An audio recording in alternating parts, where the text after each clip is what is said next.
All of my life, in every season, you are still God. I have a reason to sing.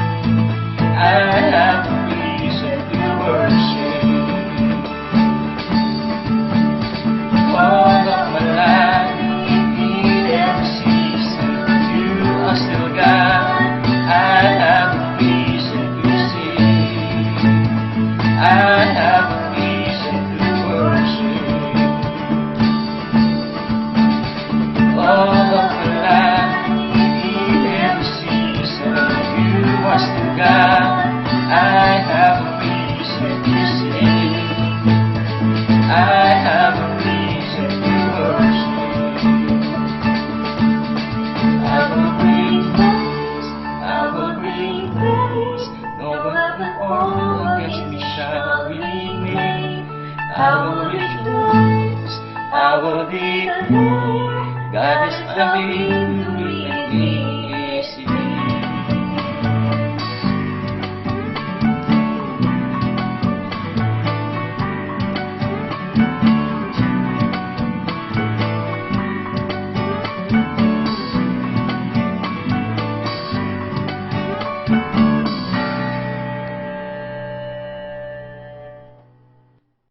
Ikalawang Samuel, chapter 9, verses 1 to 13. Minsay nagtanong si David, meron pa bang nalalabi sa sambahayan ni Saul? Gusto kong ipadama sa kanya ang aking kakandahang loob, alang-alang kay Jonathan. Nang buhay pa si Saul, may alipin siyang Ziba ang pangalan. Kaya't ipinatawag ito ni David. Paglapit ni Ziba, tinanong siya ng hari, ikaw ba si Ziba? Ako nga po, mahal na hari, tugon niya. May nalalaman ka bang buhay sa sambahayan ni Saul? Gusto ko siyang pakitaan ng mabuti ayon sa aking pangako sa Diyos, wika ng hari. Meron po, si Mephiboset na anak ni Jonathan. Siya po isang lumpo, tugon ni Ziba. Saan siya naroon? Tanong muli ng hari. Nasa Lodebar po, nakatira sa bahay ni Makir na anak ni Amiel, sagot ni Ziba. Ipinasundo agad ni David si Mephiboset, anak ni Jonathan at apo ni Saul. Nang maiharap siya kay David, siya ay nagpatira pa bilang pagbibigay galang. Ikaw ba si Mephiboset? Tanong ng hari. Ako nga po, mahal na hari, sagot naman ito. Sinabi ni David, huwag kang matakot. Gagawin ko ang lahat na magagawa ko para sa iyo, alang-alang kay Jonathan. Ibabalik ko sa iyo ang lahat ng lupain ng iyong lolong si Saul, at laging nakahanda ang ating hapag para sa iyo. Nagpatira pa muli si Mephiboset at sinabi niya, sino po ako para pag-ukulan ng pansin? Ako'y walang silbi. Tinawag ni David si Ziba at sa harapan niya sinabi, ibibigay ko sa apo ni Saul ang lahat ng ari-arian niya at ang kanyang sambahayan. Kayo ng iyong mga anak at mga alipin ang magbubungkal ng kanyang lupain. Aalagaan ninyong mabuti upang mag-ani ng sagana at magkaroon ng sapat na pagkain ang sambahayan ng iyong Panginoon. Ngunit si Mephiboset ay sa akin sasalo ng pagkain. Ang mga anak ni Ziba ay 15 at 20 ang kanyang mga alipin. Sumagot si Ziba, ang susunod pong lahat ang utos ninyo, kamahalan. At mula nooy kasalo na ni David si Mephiboset, parang tunay na anak niya. Si Mephiboset ay may bata pang anak na lalaki na ang pangalay Mika. Mula nga noon, ang buong sambahayan ni Ziba ay naglilingkod kay Mephiboset. Kaya't si Mephiboset na pilay ang parehong paa ay naninirahan sa Jerusalem at kasalo ng hari sa pagkain. Magandang umaga po muli sa lahat ng mga sumusubaybay dito sa ating gawaing pagsambahay. Ang buong kawan ng First Peacemakers Church of Cainta. Binabati ko po kayong lahat. Nawala kayong lahat ay nasa mabuting kalagayan ngayon. Isasama ko na din yung lahat ng iglesia na bumubuo ng missionary outreach of the Philippines. Grace and peace be to you all. The story of Mephibosheth is a story on the power of kindness. Ang kagandaang loob na buong pusong ipinamalas ng isang hari sa apo ng dating pinuno na pinagmalupitan siya at pinagtangkahang patayin. Ang haring tinutukoy ko po dito ay si Haring David at ang apo ng dating pinuno na si Haring Saul ay si Mephibosheth. Noong kapanahunan ni Haring David, bahagi na ang patakaran ng bagong dinastiya na paslangin ang lahat ng mga anak na lalaki ng dating hari at sino pang malapit na kamag-anak nito na maaaring maging tagapagmana ng trono. Ito ay ginagawa para maiwasan ang anumang tangka upang bawiin pa muli ang trono sa bagong nakaluklok na hari. Alam niyo po, epektibong pamamaraan ito upang patatagin ang bagong dinastiya at panatiliin ang kapayapaan sa buong kaharian. Kung nabasa mo na ang kwento ni David patungo sa trono ng kaharian ng Israel, maaaring sumang-ayon ka sa patakarang ito. Kasi, in the first place, hindi naman hinagad ni David, hindi niya hinangad ang pagiging hari. Katunayan, ang naisin niya lang ay itaas ang pangalan ni Yahweh sa mga kaaway ng Israel. Kaya lang, siya ang pinili ng Panginoon na kapalit ni Haring Saul. Dahil si Haring Saul ay naging palalo na at hindi na nagpapasakop kay Yahweh. Gayunpaman, kahit na hinirang na siya o kahit na hinirang na siyang hari ng Diyos ng Israel, iginalang at prinotektahan niya pa rin si Haring Saul. Kahit na ilang beses nang nagtangkang siya'y saktan at paslangin. At kahit na ibinigay na ng Panginoon ang buhay ni Haring Saul sa kanyang mga kamay, hindi pa rin niya ginawa ito. Hindi pa rin ginawa ni David ito. Dito niya binigkas yung famous line niya na, I will not touch the anointed of God, na matatagpuan natin sa 1 Samuel 24, verse 6 at verse 10. Even so, hindi pa rin siya nilubayan ni Haring Saul. Dahil gahaman na ito sa trono, kahit na rejected na siya ng Diyos. King David had every reason to erase the family line of Saul, but he didn't. He showed kindness instead for Jonathan's sake. Yung anak ni Saul, who was his best friend. Kung titignan mo, parang pelikula, no? If you want to know what true friendship is, read the story of David and Jonathan. Sa pagninilay mo sa ating teksto sa araw na ito, marami kang makikitang similarity ng kagandahang loob o loving kindness ng Diyos at ang sangkap ng ating pakikipag-ugnayan sa Kanya sa pamamagitan ni Kristo Jesus. Nagsimula ang kwentong ito sa paghahanap ni Haring David sa natitira pang miyembro ng pamilya ng yumaong Haring Saul. Ito ang nilalaman ng verses 1, 2, 3 at 4 ng ating teksto. Siya na ngayon ang hari ng buong Israel. At lahat ng lupain ay nasa kanya ng kapangyarihan. Pati na ang lahat ng ari-arian, ni Haring Saul. Sa pamamagitan ni Siba, na dating lingkod ni Haring Saul, natuntun ang natitirang anak ni Jonathan, si Mephibosheth. 5 taon pa lang si Mephibosheth nang mamatay na ang kanyang ama, na naging sanhi ng kanyang kapansanan. Noong nabalitaan ito ng kanyang tagapag-alaga, nagmadali itong bitbitin ang bata upang itakas.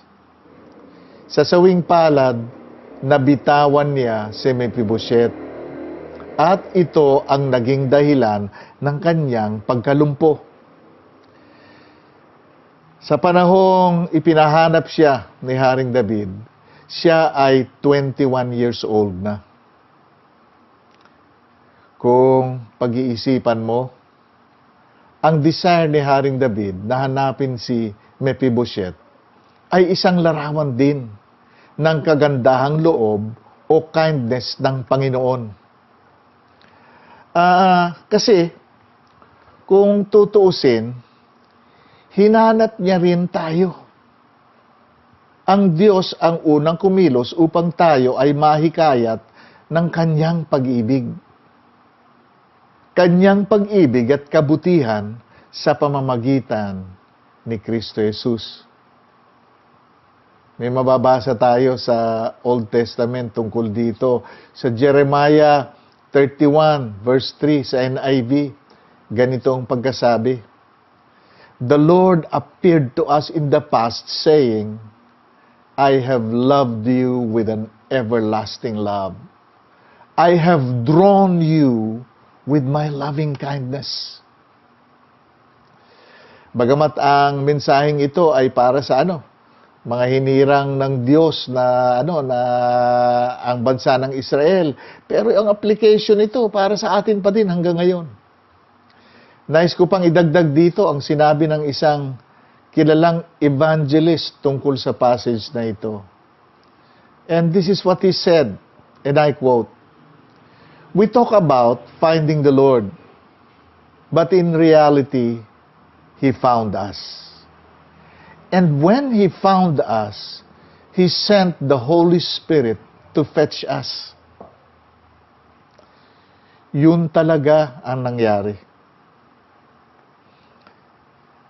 Nagtatago si Mephibosheth kay Haring David kasi siya na lang ang naiwan na tagapagmana ng trono ni Haring Saul. Natatakot siya. Baka ipapatay siya ni David. Lingid sa kanyang kaalaman, hinahanap siya hindi para paslangin o hatulan, bagkus pagpalain at pagkalooban ng malamaharlikang estado sa buhay. Ito ang pangako ni David sa nasira niyang kaibigan na si Jonathan. Hindi ko alam kung ano ang tumatakbo sa pag-iisip ni Mephibosheth nung siya ay humarap kay Haring David. Sinabi sa verse 6 ng ating teksto na siya ay nagpatirapa sa kanyang presensya. Pagkalipas ng ilang sandali, nagsalita ang bagong hari. Mephibosheth! Maaaring kinalabutan siya nang madinig niyang binigkas ang kanyang pangalan. Iniisip niya siguro na ito na ang katapusan ko. Maikli lang ang kanyang tugon. Ako nga po, mahal na hari.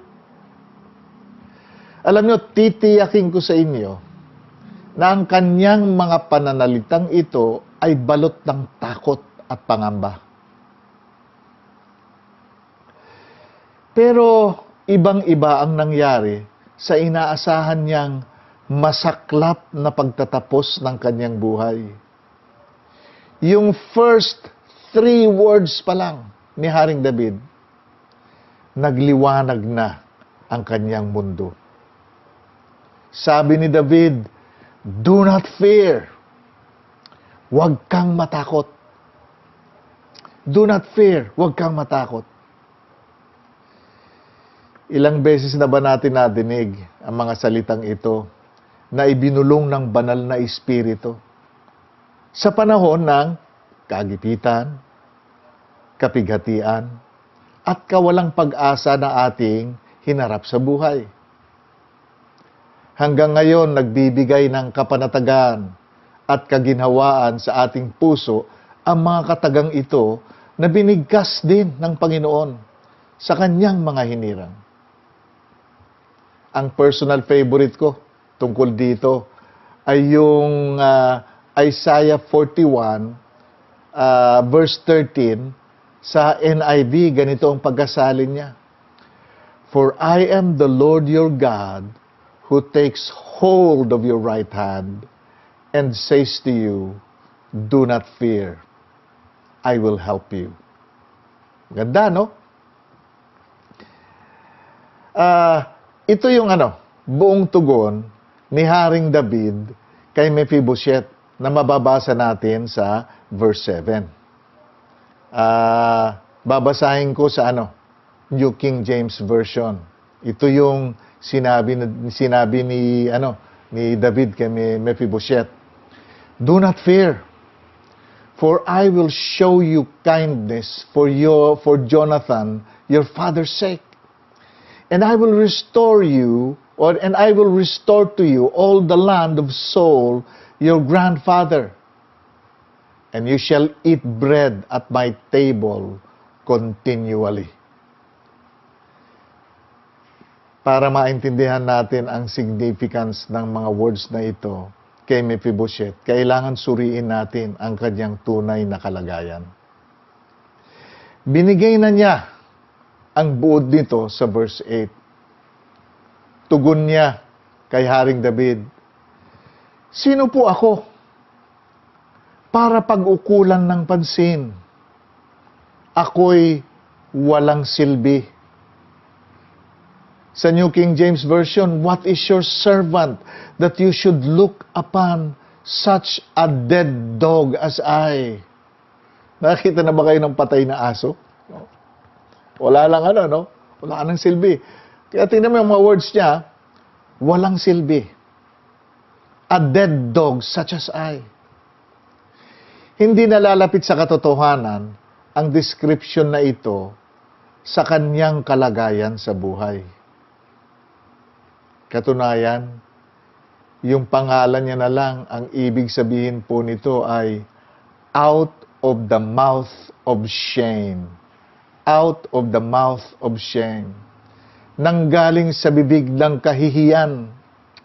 Saklap naman, Siya rin ay isang lumpo na wala ng kamag-anak sa buhay at naninirahan pa sa Lodebar.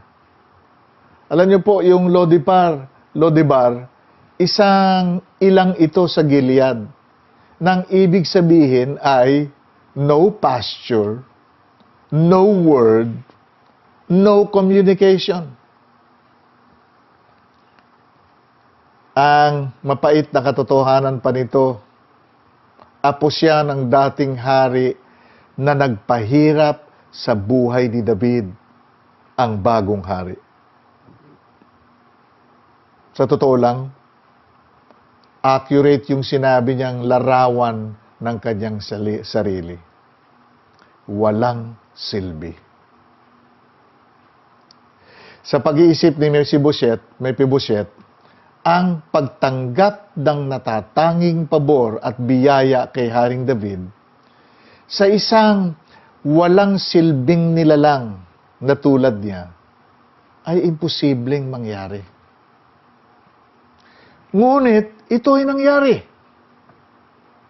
Hindi dahil sa kanyang ginawa, kundi sa ginawa ng kanyang ama na si Jonathan, na BFF ni Haring David, best friend ni Haring David ito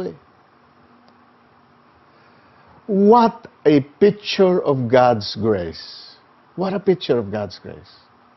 Maihahambing din natin ang ating buhay kay Mephibosheth. Wala din tayong silbi sa harapan ng banal na Diyos. Dahil sa kasalanan na nananalaytay sa ating mga ugat. Kahit anong gawin natin, hindi tayo makakaabot o makaabot sa kalwalhatian ng Diyos. Sinabi yan sa Roma 3:23. Kumbaga, spiritually, lumpo din tayo. Lumpo din tayo. To make things worse, ang kabandag ng kasalanan ay kamatayan. 1 Corinthians 15:56. Kaya't pahamakan ang hahantungan natin eh. At wala tayong kalaban-laban. Wala tayong kalaban-laban. Wala tayong magawa. Banal at perpekto ang Diyos. At hinihingi ng katangian niyang ito na ang nagkasala ay dapat magbayad ng kahatulang kamatayan. But mercy triumphed over judgment. Namayagpag ang habag ng Diyos sa kanyang hatol. Bago ko ituloy ito, backtrack muna tayo sa verse 3 ng ating teksto. Kasi,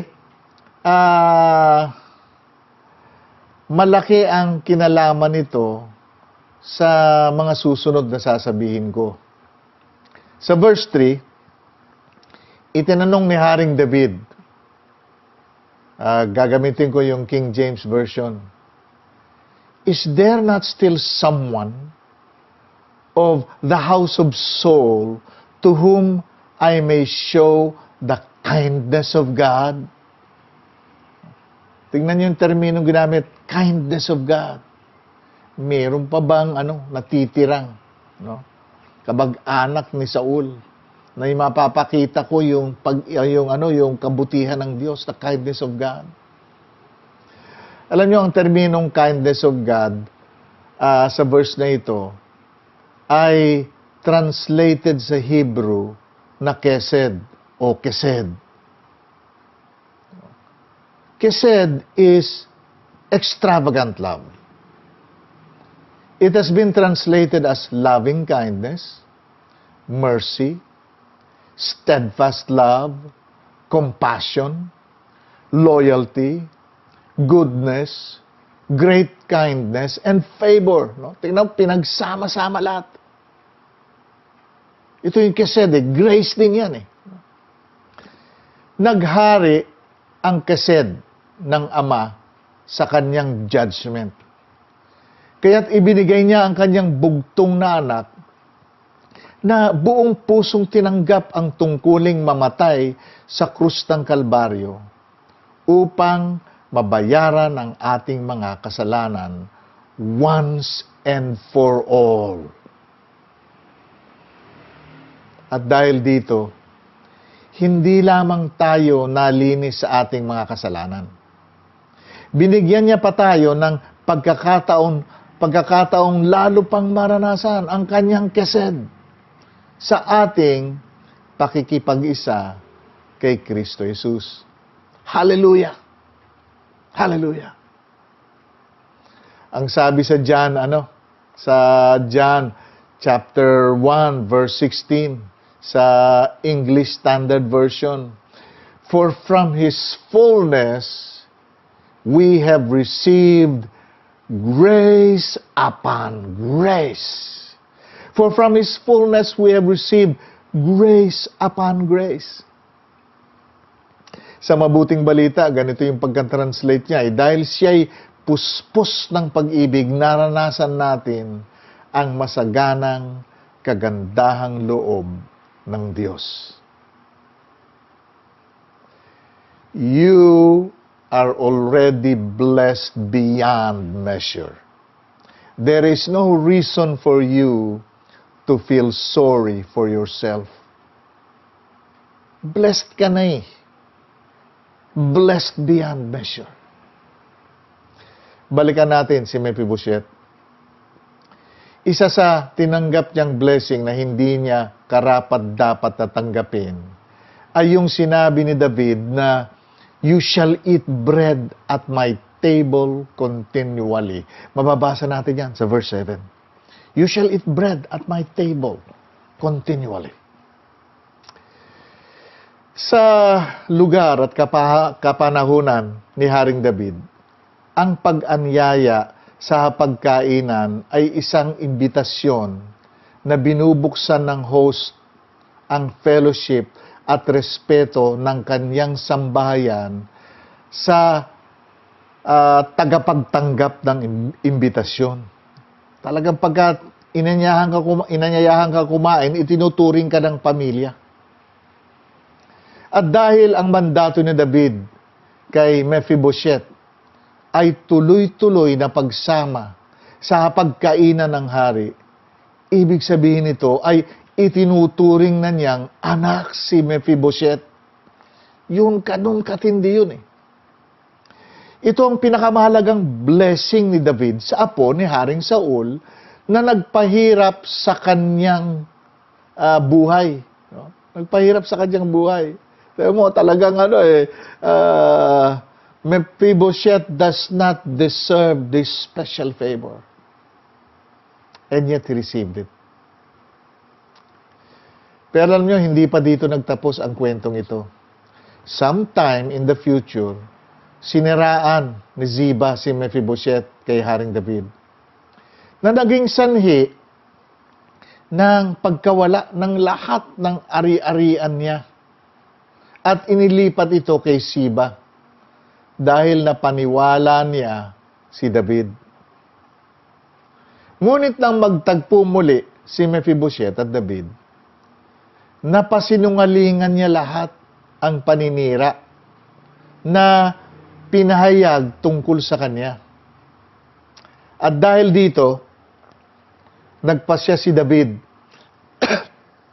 na hatiin na lang ng pantay ang lahat ng ari-arian ni Haring Saul kay Mephibosheth at kay Siba.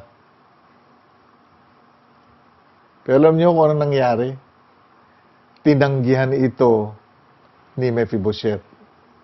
Sinabi niya sa kanya, sapat na ang pagturing ni David sa kanya na anak. Kaya't pinaubayan niya na lahat ng ari-arian ng kanyang lolong Saul kay Siba. Grabe, no? Oo, nakuha nga ni Siba ang lahat ng kanyang kayamanan. Ngunit sa kanilang dalawa, si Mephibosheth lang ang kikilalanin na isa sa mga anak ni Haring David. Natatanggap ng lahat ng privilege at mana na nauukol sa isang anak ng hari. Palagay nyo, sino ang nakalalamang sa dalawa? Definitely, si Mephibosheth.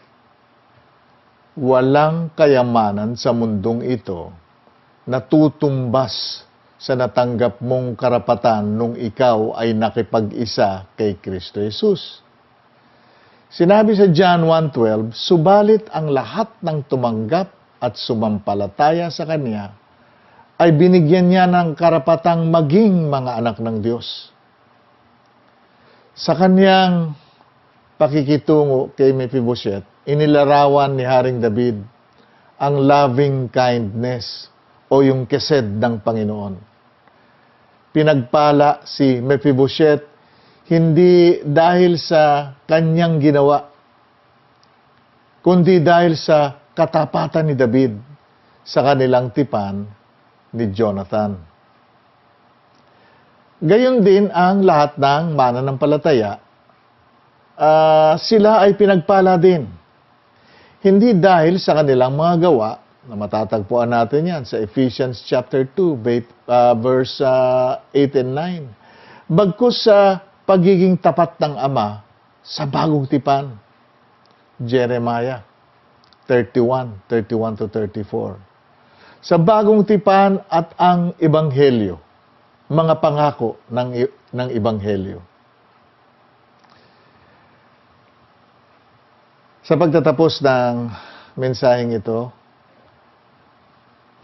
pasalamatan mo ngayon ang kised ng Panginoon na naging sanhi ng iyong pinagpalang buhay. God bless you all.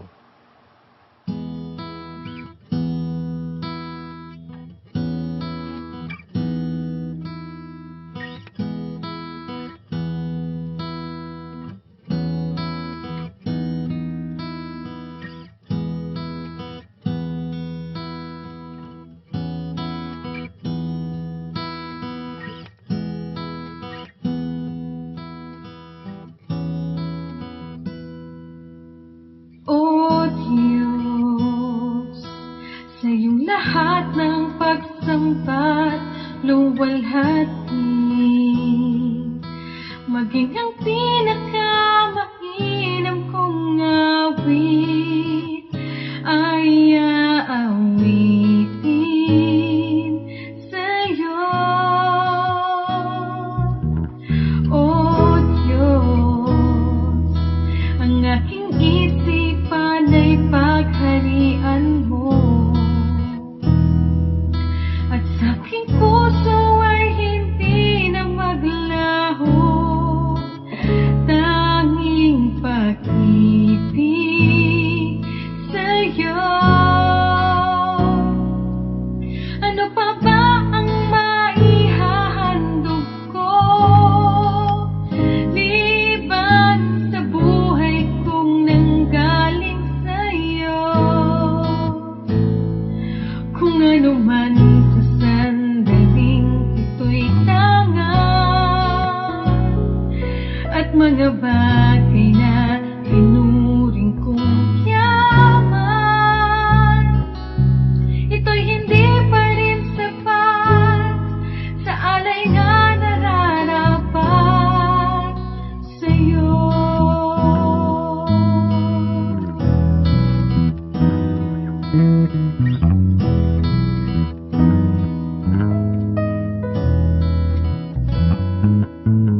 O Diyos, sa iyong lahat ng pagsambat, luwalhati, maging ang pinakamainam kong awit ay aawitin sa'yo. O Diyos, ang aking isipan ay pagharian mo, at sa aking puso ay hindi na maglaho, tanging pag-ibig sa'yo. Ano pa ba ang maihahandog ko, liban sa buhay kong nanggaling sa'yo?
Sige po, kung nakahanda na lahat, umayos na po tayo sa ating kanya-kanyang mga lugar at magli-lead sa family ay tumayo na at tayo'y magsisimula na ng ating Santa Cena. Mababasa po natin ang tekstong ito sa Unang Korinto chapter 11, talatang 23 hanggang 26. At ito po ang sinasabi doon sa mga salitang ito. Ito ang katuruan na tinanggap ko sa Panginoon at ibinibigay ko naman sa inyo. Noong gabing siya'y ipagkanulo, ang Panginoong Hesus ay dumampot ng tinapay. Nagpasalamat, pinagpira-piraso iyon at sinabi, ito ang aking katawan na inahandog para sa inyo. Gawin ninyo ito bilang pag-aalaala sa akin. Sige po, tayong lahat.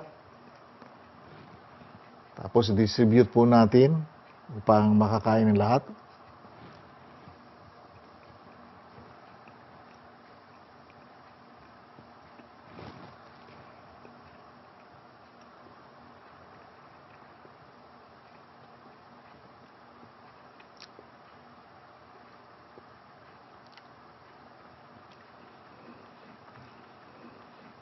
Sige, handa natin yung kopa.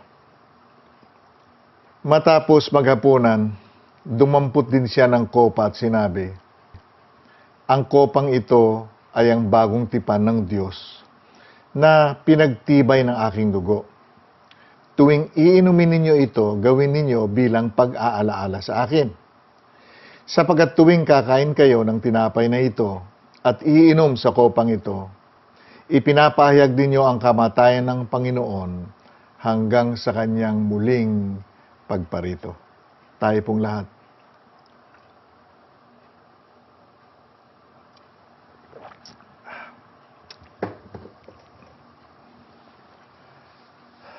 Sige po, tayo ngayon manalangin. Salamat, Ama, sa pag-ibig mo sa amin. Salamat po, O Diyos, sa aming ginawang Santa Cenang ito. Dalangin namin, Panginoon, na patuloy kaming palakasin ang alaala at ng mga pangako mo na ikay muling babalik upang kunin mo o isama mo ang lahat ng sayo sa kaharian ng Diyos. Sa pangalan ni Jesus, Amen at Amen.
At dito po nagtatapos ang ating pagsambahay. Salamat po sa patuloy ninyong pagsubaybay dito sa ating gawaing ito. Bago ko po ibigay ang closing prayer and benediction, nais ko lamang pong mag-iwan ng ilang guide questions sa inyo tungkol sa teksto natin ngayong umaga na pwede ninyong pag-usapan o i-discuss sa inyong cell group o sa inyong family devotion o yung family Bible study nyo. Yung unang katanungan sa guide questions natin, palagay nyo bakit the power of kindness ang pamagat ng text natin ngayong umaga? O yung text natin sa 2 Samuel chapter 9 verse 1 to 13. Pangalawa, kung ikaw ang tatanungin, ano ang pamagat na gagamitin mo para sa 2 Samuel chapter 9 verses 1 to 13? Pangatlo, medyo magre-research kayo dito sa conflict ni Mephibosheth at Siba. Sino sa palagay ninyo ang nagsasabi ng totoo at sino ang nagsisinungaling? Matatagpuan mo ang kwento nilang ito sa 2 Samuel 16, 1 to 4 at 2 Samuel 19, verses 24 to 30. Tayo po ngayon ay dumako sa panalangin. Amang makapangyarihan sa lahat, narito po kami, O Diyos, nagpapasalamat sa iyong kesed, sa iyong loving kindness, Panginoon, na siyang naging sanhi o kasangkapan, Ama, na kami makatanggap ng pagpapala mo, O Diyos. Kami, O Diyos, ay maligtas dahil dito. Salamat, Panginoon, sa loving kindness na ito na aming tinanggap. Dinadalangin namin, O Diyos, katulad ng ginawa ni Haring David, ito, O Ama, ay aming magawa din sa iba. Undeserving individual, O God. Undeserving of our attention. Undeserving of our love. Upang, Panginoon, maipamalas, Ama, ang loving kindness mo na ito na iyong ipinagkakaloob sa lahat ng tao.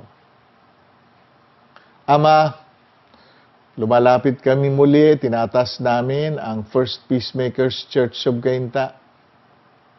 Dinadalangin namin na patuloy kang maghari sa bawat pamilya. Kahit na po, O Diyos, hindi kami nakakapag-fellowship o nakapagtatagpo personally. Lord God, ikaw po, O Diyos, ang siyang magpalakas sa bawat pamilya na Ama, na parte ng kawan. Dinadalangin namin, Panginoon, na sa aming mga virtual Bible studies at virtual prayer meetings, O Lord, at itong virtual message na ito, Ama, patuloy pa rin kaming lalago sa bawat isa.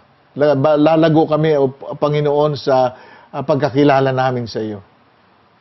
At yung aming relationship din sa bawat isa. Lord God, dinadalangin namin, Panginoon, na tuldukan mo na yung pandemic na ito. Upang kami, O Diyos, ay makapagsalo-salo muli at ma-enjoy, Panginoon, yung fellowship na ito na yuring ibinigay sa iyong mga anak. Dinadalangin namin na pangalagaan mo ang aming bansa. Humihingi kami, Panginoon, ng habag para sa aming bansa. Lord, kailangan ka namin, Ama, sa pagsugpo, Panginoon, ng virus na ito. Dinadalangin namin, Panginoon, ang aming mga namiminuno, yung mga leadership namin. Lord, ikaw ang naglukluk sa kanila. Bagamat, Panginoon, na kahit anong gawin na mga moves, O God, ay meron pa rin mga nahahawa sa sakit na ito. Dalangin namin naman na bibigyan mo pa sila ng wisdom, katalinuhan, Ama, upang ma-prevent ang widespread, Ama, na hawaan ito. Dalangin din namin, Panginoon, na sa pagkakataong ito, kaming lahat ay magliwanag at maipakita ang iyong pag-ibig sa lahat. Yung aming mga kapatiran, Panginoon, ang mga may sakit, abutin mo ng iyong kagalingan. Yung mga nasa ibang bansa at nakasakay sa barko ngayon, Lord God, yung protection mo. Igawad, Lord, ipamalas mo sa bawat isa. Lord, yung mga kapatiran namin na pumapasok na, Lord, yung protection mo, Panginoon. Kasi nagiging exposed na rin sila sa virus na ito. Yung pagsisimula ng klase, Ama, dinadalangin din namin ito na maging maayos at maging safe, Panginoon, sa lahat ng mga mag-aaral. Ama, sa iyo namin inuukol lahat ng papuri at pasasalamat. At ito po ang aming dalangin sa pangalan ni Jesus. The Lord bless you and keep you. The Lord make His face to shine upon you and be gracious unto you. The Lord lift up His countenance upon you and give you peace. Amen and amen. God bless you all.